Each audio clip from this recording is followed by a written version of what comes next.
In Origin 2025B, we introduce cell referencing that is interactive. This means you can quickly click to build a cell formula that references other cells.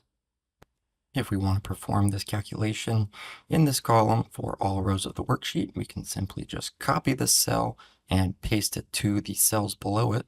For each cell, the relative location of the reference cells will be maintained so that this column continues to do that calculation for each row in our datasheet.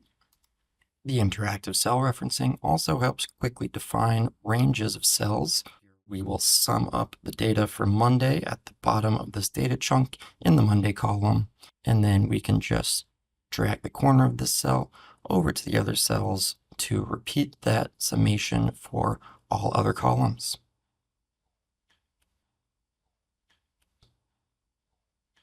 If you want to keep track of which cells have a formula or linked reference cells, you can use the View menu, highlight Formula/linked cells, or the hotkey Control-E. And you can also use the page level mini toolbar to toggle between cells displaying their resulting value or the underlying formula.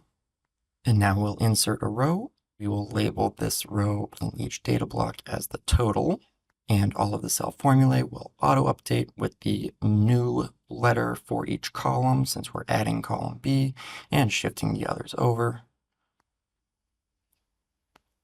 And that is an overview of the interactive cell referencing in Origin 2025B.